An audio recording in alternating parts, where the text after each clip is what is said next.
salaamaaleykum mbokku téléspectateurs yi salaamaaleykum mbokku internetu Iris TV di am mbégte ak contentement di leen présenter seen émission entretien di émission buy dalal benn ndaanaan wala di dalal benn doomu Dalifort wala moo xam keneen koo xam ne ndaanaan la rek mu ak fépp fu mun a dëkk dañ ko fiy dalal waxtaan ak moom ci carrière am waxtaan ak moom ci jaar-jaaram tey nag ñu am mbégte ak contenté dalal suñu grand Pape Sy mi nga xam ne danseur la chorégraphe la dëkk fii Dalifort grand Pape Sy ñu ngi lay ziar.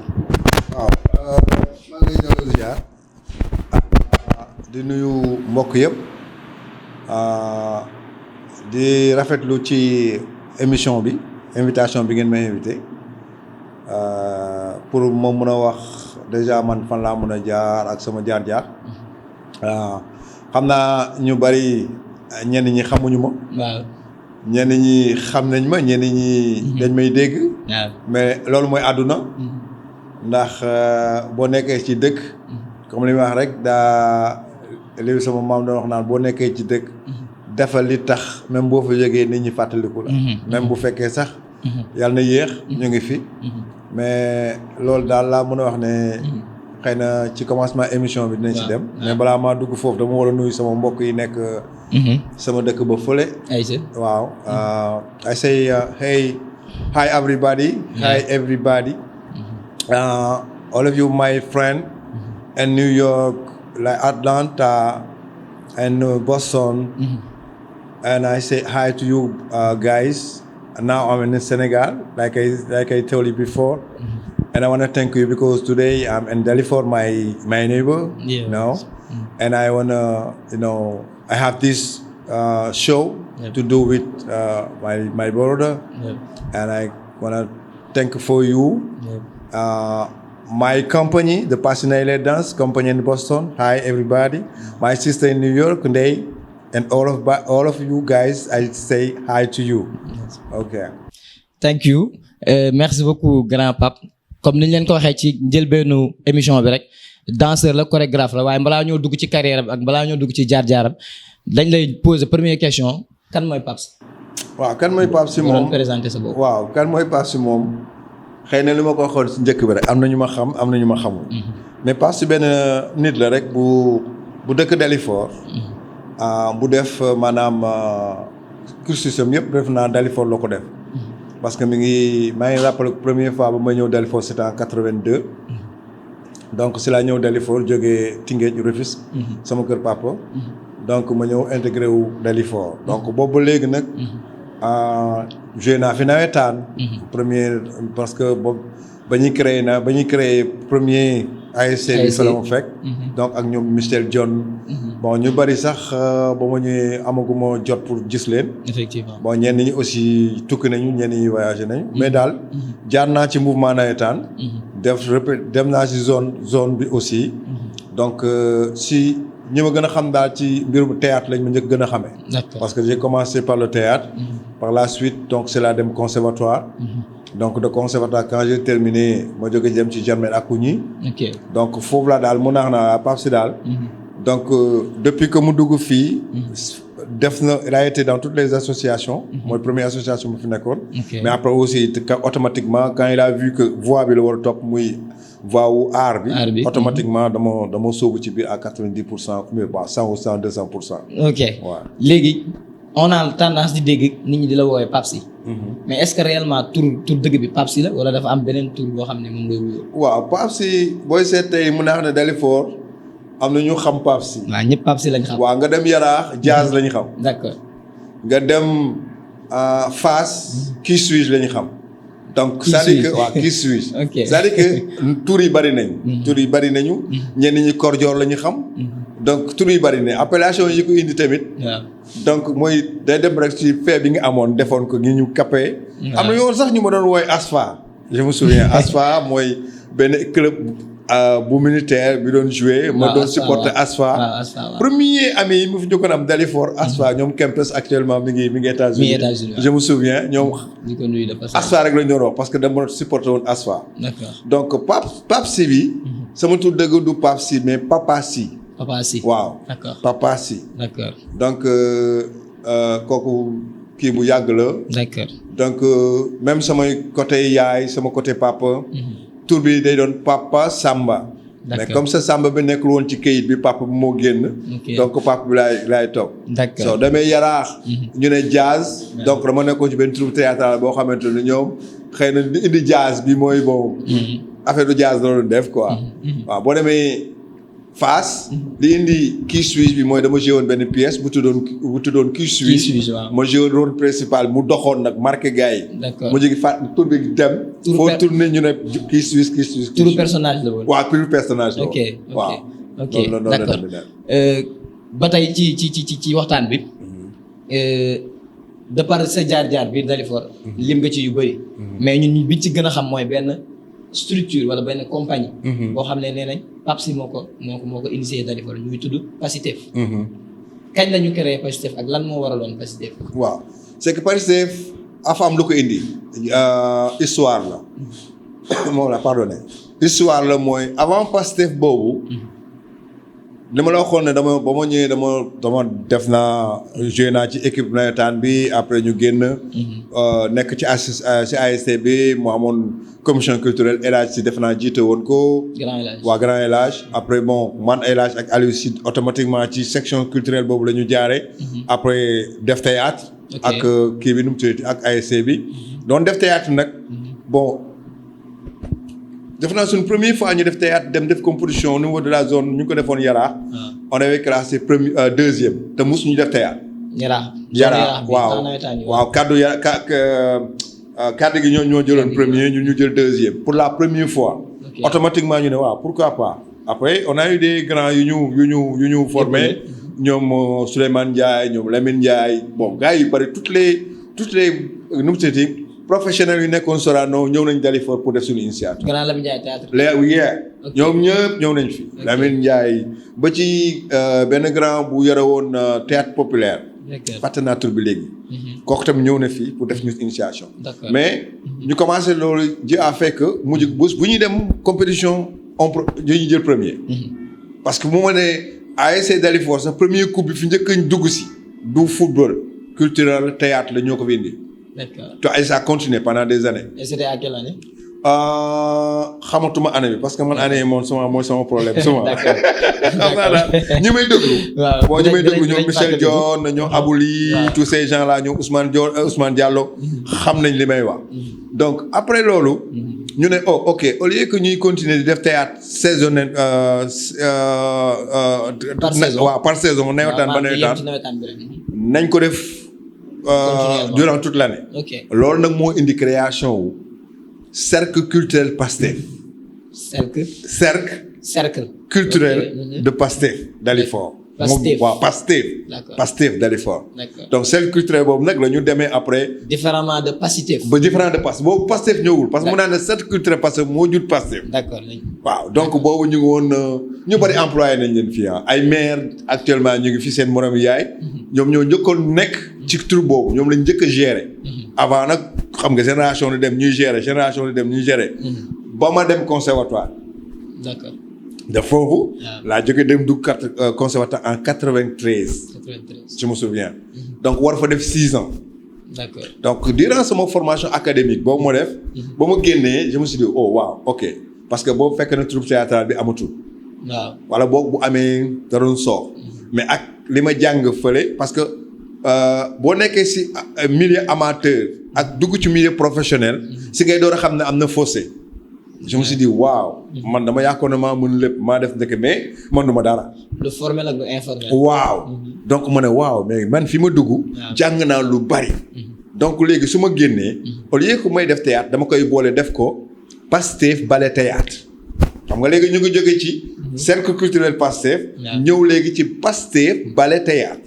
donc moo ne ok ma def naa théâtre jàng naa. danse conservatoire. pourquoi pas ma mixé ñaari. loolu moo indi Pastef ballet théâtre. ok bon après Pastef ballet théâtre boobu dem ba ci biir. ma demaat jóge fi dem États-Unis def naa en 2006 ñu invité woon ma. donc ci li ma jàng foofu ma ñëw na waaye pourquoi pas mënuma créer benn école. ok léegi Passy Dance School am.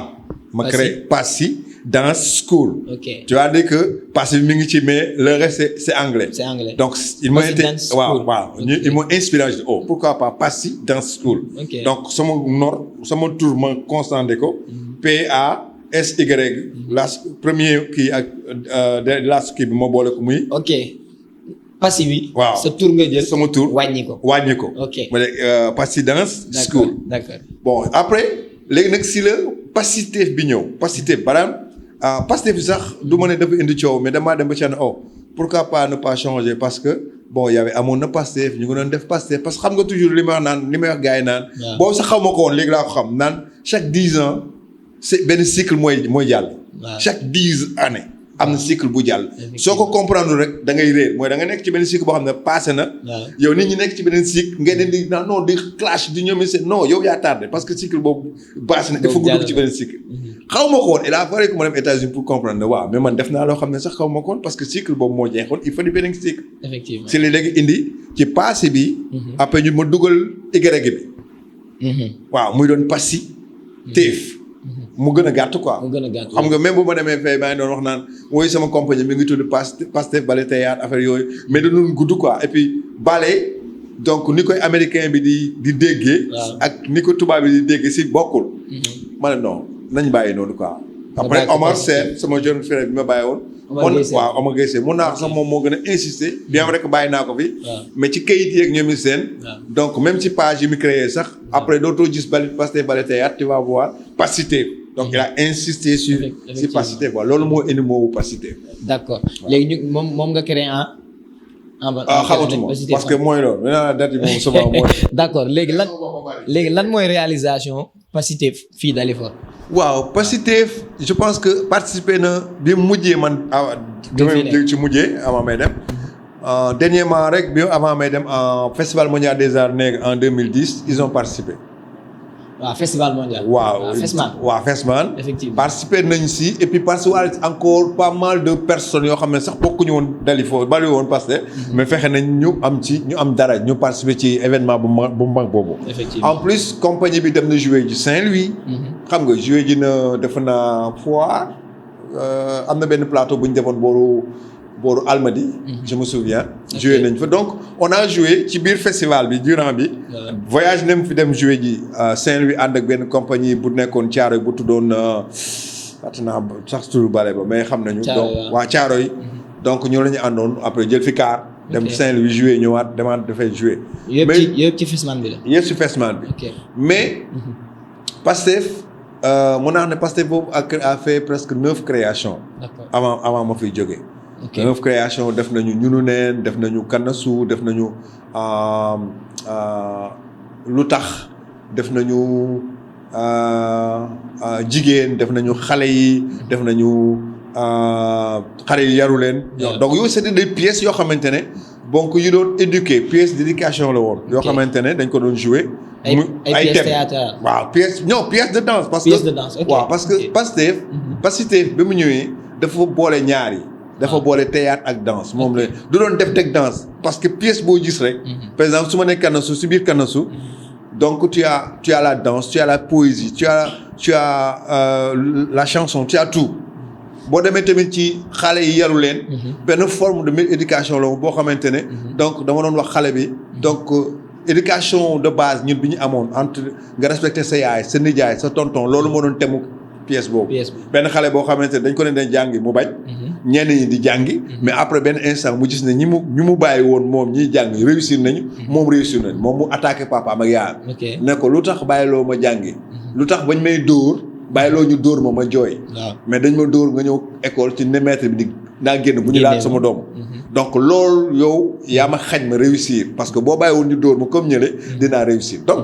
kii la woon boo xamante ne xale bi moom mooy dem ba ne oh waaw man sama yaay moom ak sama papa moo tax réussir ma lu tax parce que dañu ñëw dóor ma école mu ñëw ne professeur boo ko dóor génneel sama doom après man dematuma ñenn ñi continuer mais xëy na peut-être moment boobu dóor boobu moo amoon pour nga mën a réussir mais sama yaay léegi damay ne si la naan ma yaay dama la mere papa dama la mere génn ko nag ci benn poème ci biir poème bi ñu am si benn woy xam nga yaay aussi di regretter comme là donc yooyu c'est des formes c'était pas comme ni ma naan faut pas que les gens ñuy dégg danse rek parce que li ma wax naan dans toute chose am na lu baax am na lu bon.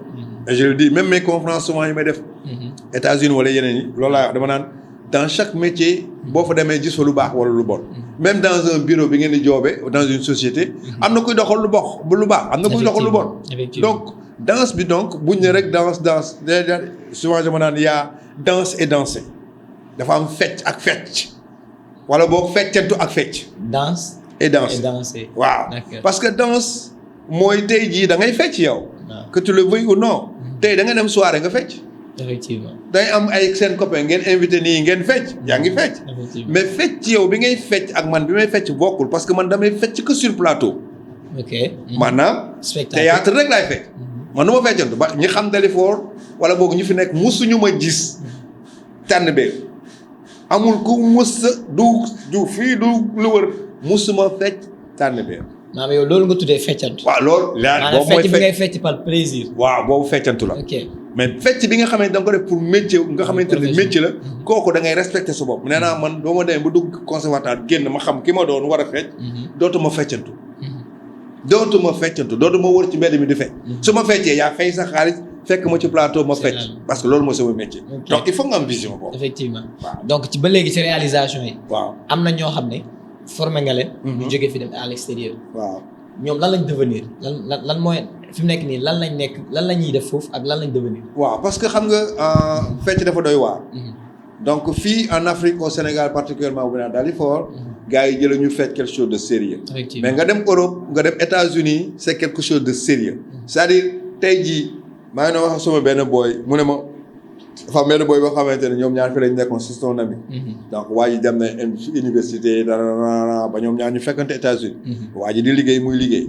mais moom ki doon fecc ak ki feccul woon. waaw ki feccul woon. mais kii doon fecc. waaw defee ko moom xëy na peut-être njàngam soriwul woon mais dem na États-Unis. mais waa ji gis ne woo nañ koy ONU pour mu def benn spectacle. ba mu demee ONU. waaw ba ko gars yi ni ko gars yi teeroo ni ñu ko jëlee ni ñu ko defee ambassadeur. moom mi ñu invité sax xooluñu ko. ok.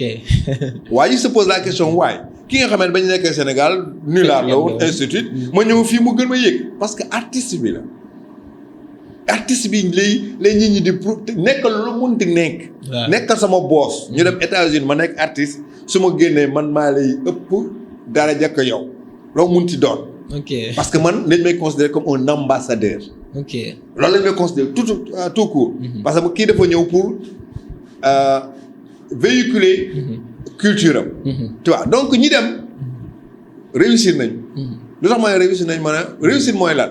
mooy tey jii yow li ngay liggéey. sa réussite mooy lan sa but wala sa goal comme disent les Américains mooy lan. mooy tey jii naa liggéey naa am xaalis naa takk jabar naa am kër n'est-ce pas loolu mooy réussite. effectivement. effectivement loolu la donc ñi dem. tey jii même bu ñu amul kër xam naa sax am nañ boobu lu ñuy wax parce que bon mooy loolu. mais fa ñu dëkkoon defar nañ ko. tey jii fa ñu dëkk ña ngay joxe. ña ngay joxe bay joxe foo xamante sax xalaatuñu ko. fa ñu nekk alhamdulilah. ñenn ñi sax ñoom bu ñuy dem oto la ñuy demee wala ñuy del donc alhamdu. donc mun naa xam ne réussir nañ. réussir nañ parce que jooyuñu dara.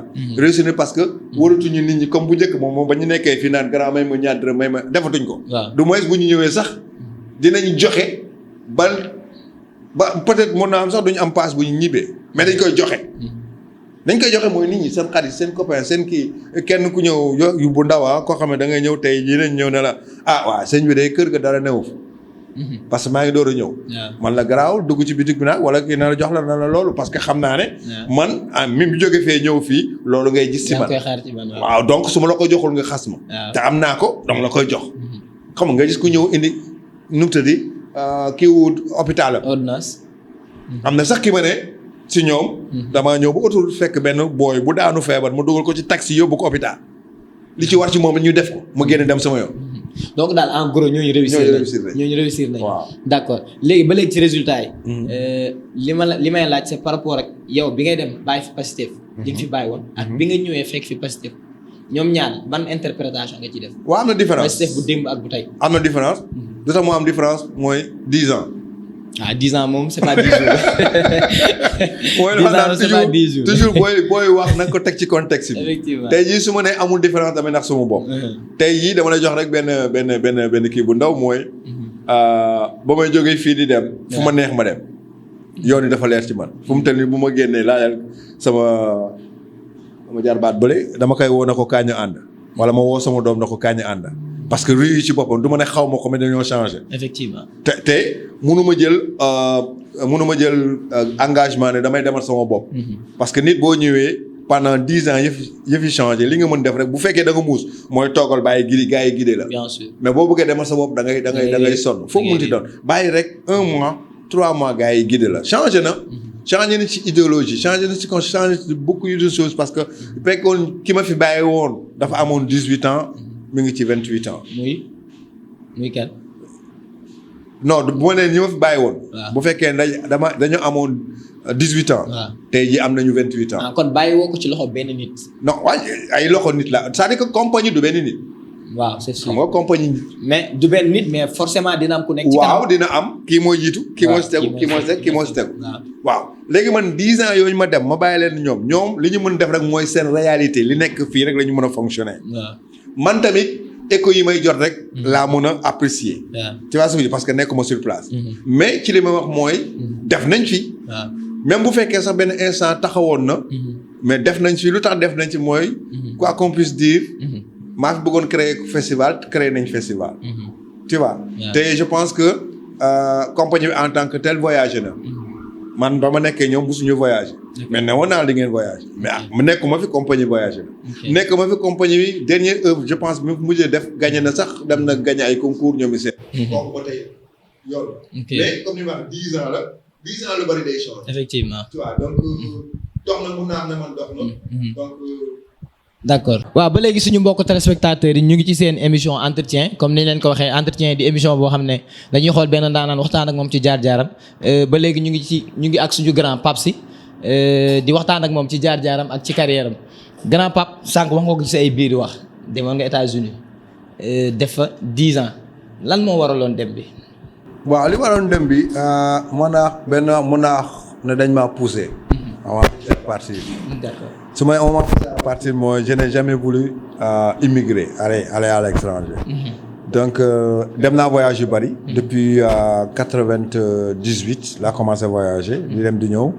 avec Germain ak compagnie jant bi bu tubaab Jalaaw. d'accord. donc dama doon fàttaliku à chaque fois bu ñu demee fenn. les gens yi ñu fekk foofu dañ ma doon proposer ou bien dañu doon proposer pour ñu toog. mais moi j'ai voulu toujours retourner au Sénégal. parce que dama gëmoon ne man li nekk sama bopp dama ko jox ay génération pour que génération boobu continuer quoi. donc. ba benn instant ba ma nekk yëf yi metti lool ba ma nee metti lool. da ngay liggéey ay nit ngeen am benn idée am concept parce que man idéologie lay demee. man bu ñu créer benn affaire ñu ne bon lii la ñu war a def dans 5 ans 10 ans su ma gisul loolu damay bàyyi. waaw donc. loolu gisuma ko ci yi nga xamante ne moom laa nekkaloon ay structures yi ma doon job. fii Sénégal mu métti woon loolu ma ne nag li ci amoon rek mooy. dem sama yoon parce que li ma ko woon mooy. li woon naa la ci biir émission bi en 2006 dañ ma invité. ma dem États-Unis que ma invité woon nekkoon ancien étoile.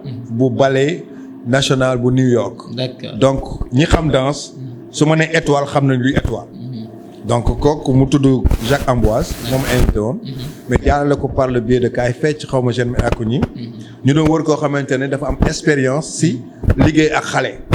bon quand ils ont cherché fii au Sénégal mun naa Dakar ils n'ont pas trouvé la seule personne bi ñu trouvé woon c'était Pape Sy.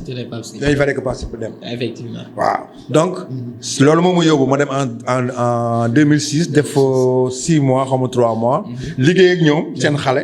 yu mot plus de 200 enfants que j'ai travaillé avec institut mi ngi tudd NDA National Dance Institute bu New York. donc moom ba ma jóob ak ñoom mu jeex après si la ñëw mais li ma pousse mooy loolu ba may dem nag lañ ma may visa wu 10 ans. visa wu 10 ans. 10 ans en 2006. waaw.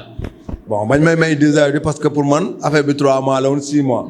ma dem fële di wax gars yi ñu génne dox ma 10 ans ma ne am na 10 ans.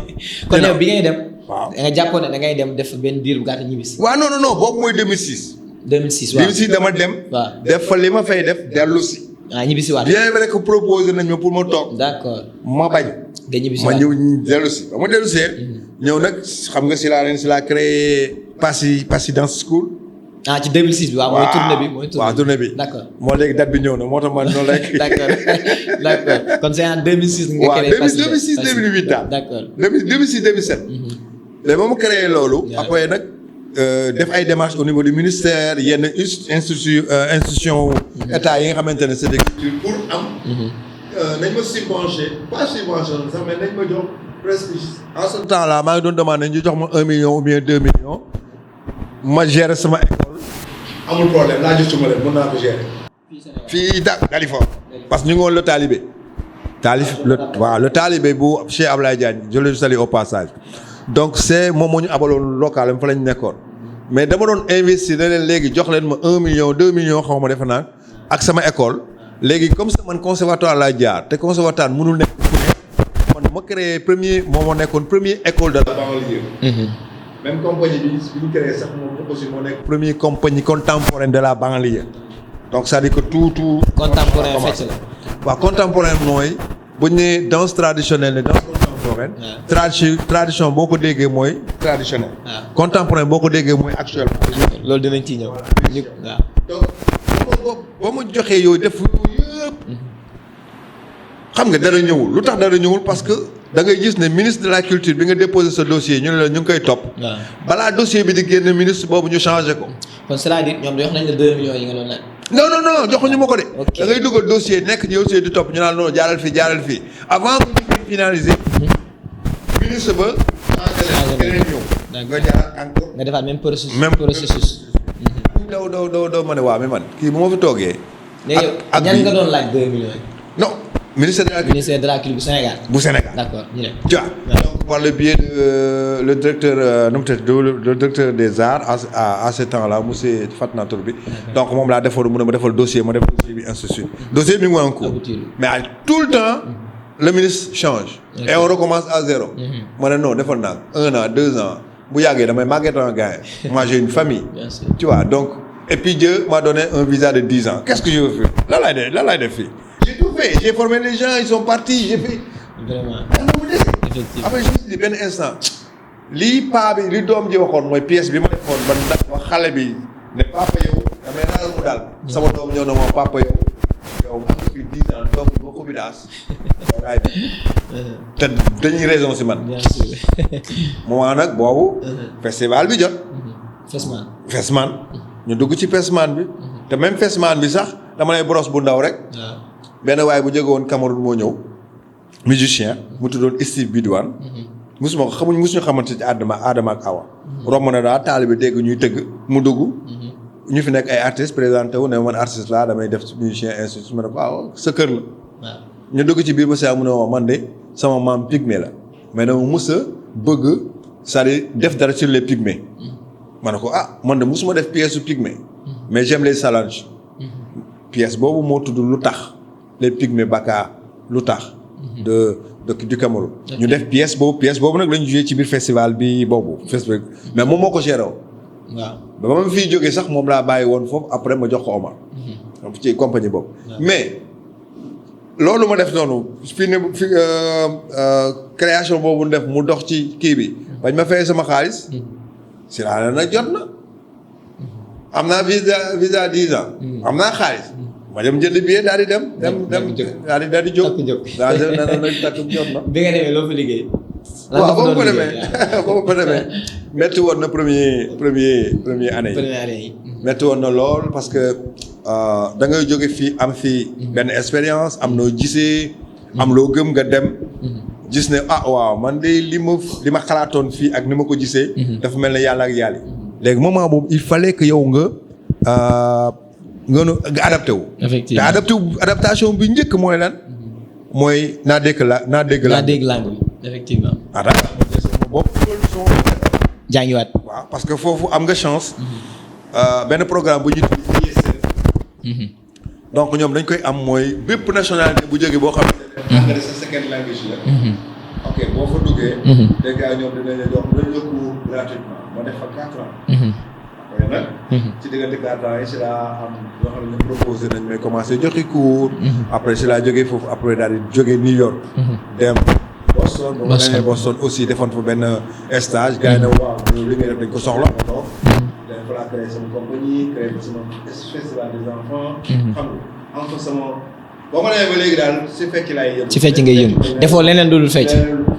d'accord Pape Sy def fa 10 ans États-Unis def fa leneen lu dul fecc ñëw Sénégal lan moo waral ñëw bi. waaw ñëw bi ñaari yëpp la rek ñëw bi bu njëkk bi mooy gis sama famille bi nga xamante ne pendant 10 ans gisuma leen. ah c'est sûr nameel day am. waaw deuxième bi mooy. li ma toog foofu 10 ans yëpp maa ngi toog ay projet man 10 ans bés bu ma amee jot pour dellu rek. am na ay projet mais man sama projet c'est pour la jeunesse. donc nan laa mun def ba jeunesse bi. mën a profité ci projet ci projet yi. bon projet nag mooy indi projet. tey jii mën naa am benn projet artistique boo xamante ne. xam nga képp wax naan man. parce que nit ki doo def. bon yaakaar naa doo def projet ci loo xam ne xamuloo. man li ma def projet rek mooy ci li may liggéey muy la danse. ok donc li ma indi mooy. benn projet de stage normalement bu ñu waroon commencer depuis le mois de mars. bu war a ñëw fii ñaari semaine Blaise Senghor ñaari semaine Dalifort. bon ak pandémie bi xaw ma nu muy demee boobu mooy bu njëkk. deuxième bi mooy. ñëw am yi ma indi woon yu bees yoo xamante ne war naa ko jagleel nouvelle génération. bon beneen bi mooy am une centre culturel boo xamante ne. lu bon dañu xam ne centre culturel bi centre culturel Pastef la. ñu xam ne kat Pastef bi ñoom dégg. bu njëkk ba. def na lii. ci centre boobu nag. lu nekk ci biir. d'accord lu rek fecc. yaa tout loo xalaat mu ci centre. c'est la culture dans sa globalité. dans sa globalité. te kenn ku ne mën na ci bénéficier. d'accord tu vois ce que je veux dire donc projet yi laay indi pour ñoom ko partager ak ñoom te projet yooyu day viser. que la nouvelle génération. parce que je me dis que ñenn ñi déjà ñoom seen temps weesu na. moom day métti parce que jàng nañ ñi nga xamante ne déjà ñoom ñu ngi entre 15 ans 16 ans. ñooñu ngay mën a def ci ñoom dara. dans 10 ans ci cycle bi ma la dans 10 ans dinañ am 25 ans. ñoom dinañ am même mentalité même nu mu tuddati. vision bi nga xamante ne. génération bi ñuy fekk ji à l'extérieur parce que pour man. un artiste égale voyage. bien sûr c'est un artiste qui soit danseur. qu'il soit chorégraphe, qu'il soit musicien, qu'il soit le monde égal voyager. Parce que yow boo nee danseur rek boo nee artiste am nga passeport. bokk na ki nga xamante ne du artiste. ak le mot acteur moo lay def moo lay jox passeport. d'accord waaw boo nee artiste. moo la jox déjà passeport am nga déjà passeport. muy tey muy suba da ngay voyage. kanam si garab. peut-être nag ki nga xamante ne dafa bëgg a voyage te mënul voyage. loolu mu artiste loolu la am. léegi nag. ñi nga xamante ne déjà ñoom war nañ dugg ci moom mooy xale yi ngay mën a former. ñi am 15 ans. dans 10 ans wala 5 ans dañuy am 25 ans. 25 ans léegi leen di jàngal ci diggante boobu bu ñu demee France même type boobu lañ fay fekk parce que ñoo bokk génération. bu ñu demee États-Unis moom la ñu fekk mais boo leen jàngalul loolu cycle boobu bu leen rombee bu ñu demee fee dañ nekk en retard. waaw loolu laay bañ. maam yow li la dal bi nga demee peut-être entre guillemets foofu. waaw moom ngay bañ mu dal ñeneen génération. non pas lu ma dal sax parce que man ba ma demee 2 ans la. 2 ans ma dugg ci biir parce que foofu mooy il faut nga comprendre langue bi il faut nga comprendre système bi yu demee ainsi de suite mais teewul. man li may wax man maa am na ñu ma fa jiitu mais man li ma réalisé wuñ ko xëy na peut-être man bagage bi muy indi wuñ ko. kaa jaar naa conservatoire def naa ay tournée am naa sama compagnie xam nga j'ai été un leader xam nga avant may dem. am na ñoo xam ne nag fekk naa leen fa mais li ma def defuñu ko. d'accord donc léegi mooy bagage technique bi ma jëlee fi yóbbu ma aussi moo may ma réaliser loolu. d'accord et quels sont les résultats attendus par rapport ak retour bi maanaam projet yi nga xam ne indaale nga ko. waaw am na ay résultats yoo ciy xaar. waaw résultats yi su may xalaat mooy que au niveau de Dalifort bi nga xamante ne au départ li ma waxoon rek njëlbeen nga théâtre doo mun wax ci quartier bi ba mu daj gox bi ba mu daj te doo tudd Dalifort waaw tey jii loolu nga xamee amoon na yàgg na moom laa bëgg a dekkale te ni ma koy dekkale mooy tey jii dama am beneen fléau bu ñëw booy ñu ngi jël gaal gi di dem ñu ngi jaar fu ne tous les moyens pour partir xam nga pour mais yow le temps que ngay wax sa yaay na la jox kook di ko dajale mais boo duggee ci lii xëy na mun naa am sax dans 2 ans nga dem parce que boo nee artiste am nga passeport te doo soxla di wax sa yaay na la jox 2 millions 4 millions pour nga jaar ci gaal gi pour dee fii da ngay jaar ci voie bu normal parce que artiste nga léegi ñooñu boo leen fexee ba ñu am idée boobu ne leen nag léegi il faut ngeen différencier ñaar feccantu ak fecc parce que ba léegi gars yi dañoo réer tant que gars yaa ngi ci feccantu doo bëgg sa doom mu dem mais bu fekkee da ngay kii dafa def fecc rek te fecc bi may bëgg mooy day ànd ak éducation mooy da ngay jàng di def fecc comme tey jii ni ngay footballé di jàng man concept boobu laa indi ma concept woy defuma dama raté sama vie dama ñëw fecc non déedéet parce que ñu bari xëy na peut-être dans l'art ba ñuy dugg mooy dañoo def benn affaire mu échoué ñu ne art moo gën a ko yomb man dugguma ci concept boobu. concept ñooñu bañ ci dugg parce que dañoo ñàkk pexe. dañ ñàkk pexe léegi art il faut nga bëgg ko.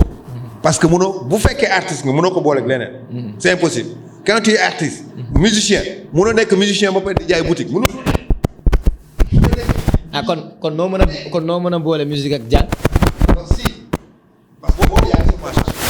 waaw xam nga da nga ne mënoo boole musique. ak leneen ak jaay boutique. waaw xam nga jaay boutique toog la. waaw toog la. mais nga ne mën nga boole musique ak jàng. mais jàng réflexion la. waaw moo jàng ba léegi déggoo ma dama ne. waaw jaay boutique. waaw mais boo mënoo boole musique jàng ban jàng nga yor da nga jàng pour am diplôme wala. waaw kon ban jàng nga yor. léegi bu fekkee ne yow da ngay def musique yow kay booy def musique bu njëkk bi mooy da ngay jàng boo nee école jàng par exemple booy dem conservatoire da nga am diplôme de conservatoire. ok moom ngay duggee conservatoire kon xam nga ne yow. ku am niveau ba jàng na ba pare. léegi moom lu muy jël mooy sama métier laa jël mooy léegi damay dugg ci musique wala théâtre ma ñëw seen. d'accord foofu laay waxee. mais dama ne boo nekkee loolu ba pare war na tourner nekk artiste plein pour man artiste plein. warul nekk koo xamante ne da ngay def musique après jóge ci musique dem di jaay boutique fii boole ko non. maanaam foofu daal sa lépp da nga koy consacrer artiste bi. waaw mais xoolal artiste mag yi fecc bi wala woy bi wala leneen. est-ce que Rihanna bi gars yi fan bi wala ñoom ñu seen. amul beneen xëy. waaw est-ce que Michael Jackson ba mu fi nekkee nii dafa amoon. amul woon beneen mooy li ma la wax donc c'est-à-dire que artiste art boobu moo fii. boo nekkee danseur tey jii. ni ko gars yi jëlee mooy tey jii bu fekkee dama nekk tey danseur xam nga après ma daal def ko xasuma ñëpp damay am dëgg parce que man dëgg moom ma yàq. déwén tamit. soo ko bañee dina la fekk mooy tey jii su ma nekkee danseur. ma dem ko xam nga. bon automatiquement. bon maa ngi danse après maa ngi liggéey fële. mais du mot parce que ñaari affaire la mooy doo ko ci ngay jiw. waaw su xoolee danseurs yi nekk français wala États-Unis. danseur lañuy def. ñu nekk lañuy def. mais loolu ngay amee ngay am sa kër am sa oto am sa lépp loolu ngay def mais boo defee pour man. soo defee daaw ak leneen rek am na lu mot. am na lu mot. pour man daamaate am na loo xamante ne daal mot. d'accord waaw comme li olof di wax rek li duuf ci nag bi xejandoowul ci cin bi duñ ne sax xejul ci cin waaye xejandoowul ci cin bi kon xam naa gars yi ñu ngi may def signe que ni temps bi li ci des bëriwul donc en 2 minutes rek ñu bàyyi la nga wax sa dernier mot ak yan conseil ngay jox les ñi nga xam ne dañoo peut-être bëgg am ambition dugg ci danse te xamuñu fu ñuy jaar en 2 minutes. waaw maa ngi tàggoo li may tàggoo rek mooy li may njëkk sama seul benn remarque bu ma njëkk a def mooy. dellu see j'ai vu que la jeunesse de Dalifort ñëpp kenn ku nekk idéal bi changé na. parce que bu njëkk bi da nga naan dugg ci kër gi fekk fi ñëpp léegi da ngay dugg ci kër doo fekk kenn ñëpp génne nañ uti ji lu ñu am kooku rek benn affaire la. deuxième mooy ki nga xam ne déjà dafa aspiré pour nekk danseur moo xam artiste xam nga. donc il faut nga focus te aujourd'hui as li may wax mooy il faut nga boole koog jàng. il faut nga boole koog jàng boo fekkee ne yow da ngay commencer nga nekk école te nga bëgg art bu rek def art bu rek yem ci art jàngal door dem parce que jàng mooy tey jii art bi sa contrat nga mun ko signer sa contrat nga mun ko lire xam lan moo nekk ci contrat bi. bu fekkee yow jàngoo ñu jox la contrat boo xam ne yow mënoo ko lire mënoo ko jàng problème la. léegi nag jàngal ba xam nan la ñuy bind ak nan la ñuy lire ak na ñuy waxe même booy ci tam pour sa garaawul mais xam déjà rythme yi ngeen tuuti sa art ce qui veut dire que lii wër aar bi di nga ko xam li ci biir di nga ko xam mais boo bëggee xam li ci biir te xamoo li ko wër day indi problème maanaam boo yooyu am nañu temps et puis léegi nga gën a neex su ma la gën a neex mooy loo bëgg xam-xam demal Google waaw yaa tout waaw demal Google rek tey jii war a def mécanique dugal Google rek nga laaj xam wala mécanique mu jox la information yëpp boo bëggee def aar Google rek nga tapé da lay jox information yëpp soxla geneen di jàng boo bëggee théorie rek mun nga xam foofu léegi nag pratique bi tu as besoin de quelqu'un boo xamante ne am na bagage bi moom mooy travail sa xool moom mooy pour nga xam yow sa koo li wax na anatomie parce que boo xamuloo ko yow sa koo sa yaram bi ñaata yàq ñaata sidit donc dans ce da war a xam loolu bien vrai que anatomie c'est dafa gën a jekk ci docteur boo xamante ne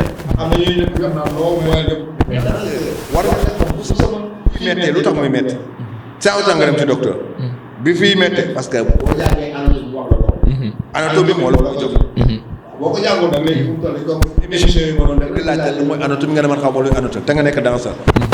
fa lañ jëm. effectivement donc mu nekk tey jii ñu nekk nawetaan rek après nga ñu ne dañu war a yóbbu Barça. waaw. nga war dem ci Barça. gars yi yóbbu la si deuxième bi doo dem gars yi dañ lay sànni si suuf parce que da nga xam ne niveau bi bokkul. même chose.